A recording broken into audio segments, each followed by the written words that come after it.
Bonjour à toutes et à tous. Aujourd'hui, nous allons aborder un sujet profondément sérieux, mais souvent entouré de silence et de malaise, le harcèlement sexuel. C'est une réalité qui peut empoisonner notre quotidien, sur notre lieu de travail, dans nos écoles, dans les transports en commun, dans le monde numérique.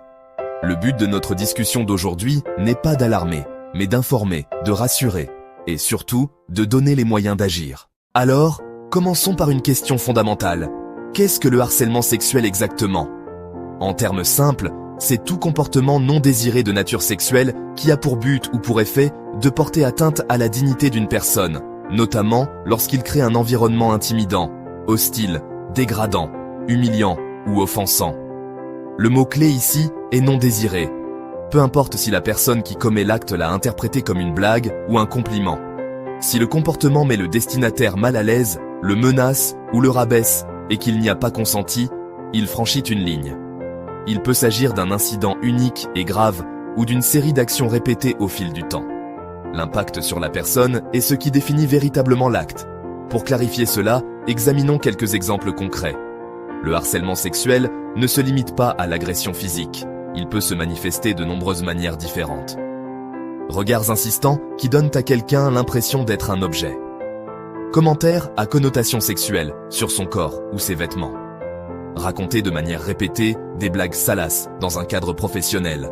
Envoyer des messages à caractère sexuel non sollicités par SMS ou sur les réseaux sociaux. Envoyer des images à caractère sexuel non sollicitées par SMS ou sur les réseaux sociaux. Envoyer des vidéos à caractère sexuel non sollicitées par SMS ou sur les réseaux sociaux. Une main sur le bas du dos qui s'attarde trop longtemps. Un frottement accidentel contre quelqu'un. Bloquer le passage d'une personne pour l'intimider. Tous ces comportements, lorsqu'ils ne sont pas désirés, relèvent du harcèlement. Il est également important de comprendre le contexte dans lequel le harcèlement se produit. Il découle souvent d'un abus de pouvoir. Lorsque nous parlons de harcèlement sexuel, nous nous concentrons souvent sur l'acte lui-même, mais il est tout aussi important de comprendre ses effets profonds. Ces impacts ne sont pas toujours visibles à l'œil nu. Blessures psychologiques profondes qui affectent tous les aspects de la vie. Une réaction courante est l'anxiété intense ou la peur. Le lieu peut devenir une source d'effroi. Le bureau, l'école, une rue particulière. Comportement d'évitement, se déclarer malade au travail, manquer des cours, modifier ses routines pour éviter l'agresseur. Sentiments fréquents, honte, humiliation, culpabilité. Rejouer sans cesse les événements dans leur esprit. Se demander si on aurait pu réagir différemment. Ce tourment interne est un lourd fardeau, souvent exacerbé par la peur de ne pas être cru. Cela peut conduire à un retrait social, s'isoler de ses amis, de sa famille, de ses collègues. Le stress se manifeste aussi physiquement. Troubles du sommeil, insomnie, cauchemars, changement d'appétit, perte de poids, gain de poids, maux de tête, persistants, problèmes d'estomac, nausées, malaise général. Ce ne sont pas des signes de faiblesse, ce sont des réponses naturelles en vigilance élevée.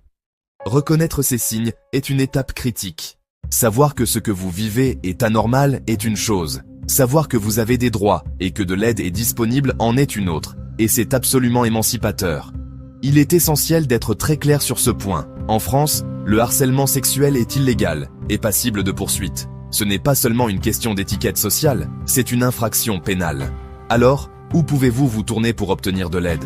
Il existe plusieurs voies. Si vous êtes en danger immédiat, appelez le 17 pour la police ou le 112 en Europe. Sinon, déposez une plainte en commissariat ou gendarmerie. Ils sont formés pour vous écouter. Au travail, RH, représentant du personnel, service de santé au travail. À l'école, un enseignant de confiance, un conseiller, la santé étudiante. Les associations offrent écoute, soutien psychologique et conseils juridiques. Le 3018 couvre aussi le harcèlement. Consultez votre médecin. Documenter symptômes et obtenir, si besoin, un certificat, une orientation vers un psychologue. Votre priorité, votre sécurité. Éloignez-vous, mettez fin à la situation, puis documentez tout.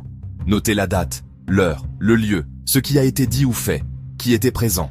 Gardez les messages, faites des captures. Brisez le silence. Parlez à un ami, un membre de la famille, un partenaire. C'est un puissant premier pas.